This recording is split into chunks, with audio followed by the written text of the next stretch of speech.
Hi guys, welcome to my channel. This is Jessie. This is an immersive English learning channel. Let's practice IELTS speaking English with me. Let's go. So in my video, I'm gonna talk about part 2 and part 3 of IELTS speaking exam. So in the part 2, I'm gonna give you one example. Also includes the script underneath for your reference. And for part 3, it determines whether you can get a higher score or not. Usually the examiner would only give us no more than 5 minutes to answer all questions. But for me in my video, I'm gonna give you one example part 3. I will try to extend my answer as much as I can so as to give you more thought about how to answer part 3. Okay, let's go. For the part 2, I'm gonna describe a place you visit where the air is polluted. So, when you're talking about a place where they have very serious air pollution, off the top of my head is definitely Beijing. There is time Beijing, it was notoriously famous for the air pollution. Well, Beijing is a city located in the northeast part of China. It is a capital and it is the hub of culture, economics, and politics.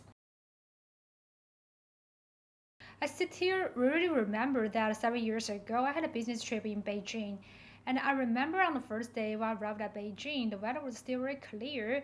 However, on the next day that I woke up in the morning and I opened the curtain in the hotel, I was amazed at how dense the fog can be.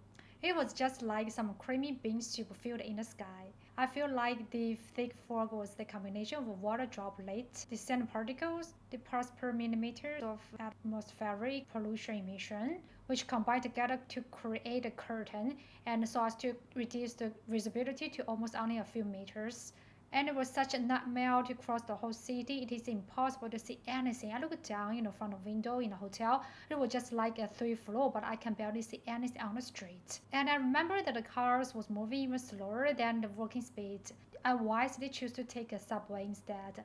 However, my colleague was not that lucky enough. He chose to take a taxi instead, and for only 2 kilometers distance, he took almost 1 hour to get there. Even though I knew that Beijing had very severe air pollution, but I cannot imagine how serious it can be until I experienced that. Ask some local people who was born and raised in Beijing. They say that when they were young, they never encountered such serious air pollution. I feel like the air pollution problem in Beijing occurred, during all those recent years during the process of modernization. There are 3 major reasons which are accountable for the air pollution. Firstly, while the technology booming make it possible, to increase the production capacity so as to meet unbridled customer demands.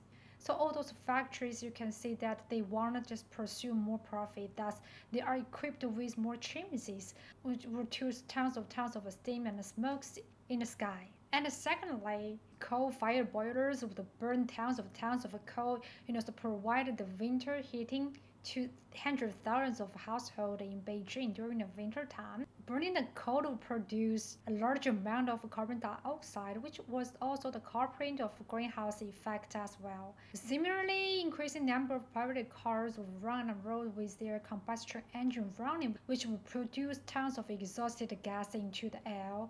Especially in Beijing, they have really serious traffic congestion. So if those cars are jammed down the road, the drivers have to restart and stop the car intermittently. So somehow the drivers have to step on the gas more frequently, and this would produce more liters of exhausted gases into the air.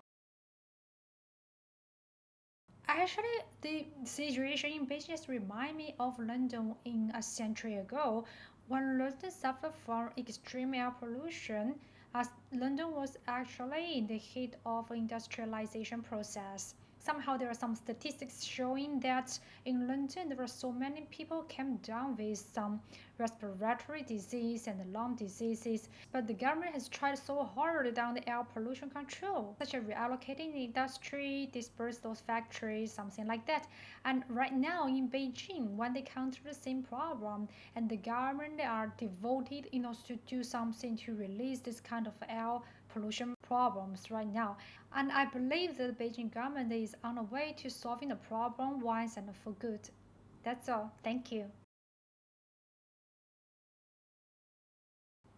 So, do you think the city is cleaner or dirtier than the countryside? Why? I think it's something determined by the economic development and how rich the local people can be or something like that. Because we normally have this kind of impression that in certain city, the street can be scattered with all kinds of waste, such as disposed of bottles, the wastes, the plastic bags, spit, the cigarette butts, tissues, and some sticking stains, something like that. And the waste stuff the garbage bin, and even some waste was spilled out of the garbage bin surrounded it was just like a small garbage piled mountain. And also many cities are still in development and they are still under extensive construction. Somehow those construction would produce sand particles and dust scattered in the sky, and all those dust and particles would finally lay on the road and form a very thin layer of dust. So somehow if I wear pretty white pair of sneakers and walk on the street for a whole day, usually my sneakers will be stained with a green tone. So there are a lot of poor homeless and even some junkies wander around in the city. Somehow, they have this kind of very stinking smile and they would somehow produce waste on the road and dispose of those bottles, cans on the ground or something like that. So somehow in certain cities they can be in a mess, especially in those rundown areas with a relatively poor economics and the local government don't have sufficient tax income, to hire more cleaners and police, to keep this place tidy and clean. Conversely, in certain countryside it can be more modernized.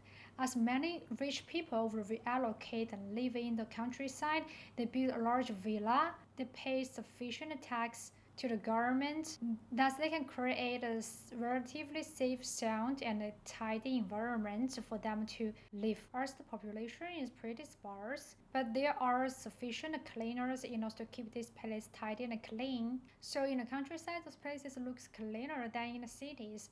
Especially, the weather is also very clear and the surroundings are planted with a lot of trees, flowers, and those gardens are pretty tidy and neat. It was like a really breathtaking environment nearby in the countryside, and it is such an ideal inhabitable place for people to live. However, not all the countryside will be like this. There are certain suburbs which were surrounded, the big cities. The scenario is definitely the opposite because usually there are increasing number of factories would reallocate to suburbs. Those factories will produce large numbers of chimneys which produce tons of steams and smokes into the air. So the weather condition is definitely not that good in suburbs. And also somehow in certain factories they will produce a lot of waste gas. They will discharge untreated waters into the river nearby, and the river can be stink. And also there are so many local working people would produce a lot of household waste.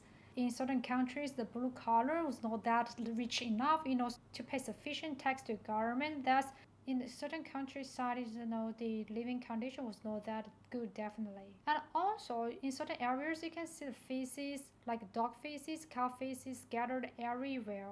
You should be really careful when you walk on the street not to just step on those faces. On the contrary, in certain Asia cosmopolitan cities such like Singapore, like Hong Kong, in those big cities, the city can be really tidy and clean. I think first reason is that the local people had a awareness, keep the space tidy. They will never ever dispose of waste down the street. Otherwise they're gonna get the despised from other people, or they're gonna get a penalty from the passing by police officer as well. And also in certain areas, especially pretty rich places such as in the central of Hong Kong Island in Hong Kong, those places during the evening, those cleaners would drive their cleaning cars which equipped with advanced equipment. And usually when I pass by, I would always see those cleaners rinse the road with high pressure water gun. They would even use detergent to rub it down the road as well. So normally when I just wear a pair of a sneaker on the street for the whole week, my sneaker was still very clean. Somehow it is not something to do with the countryside or city. Somehow it is something to do with the economic development.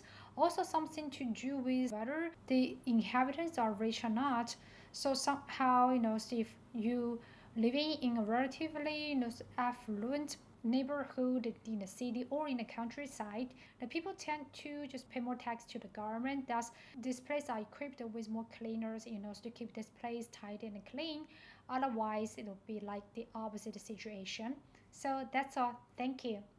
Okay, this is the end of my video. If you like my video, please thumb up. If you have any comments or questions, you are really welcome to leave a message. If you want to get to know more about IELTS speaking exam, please subscribe me and ring the bell. You will never miss my updates. Okay, bye. Thank you.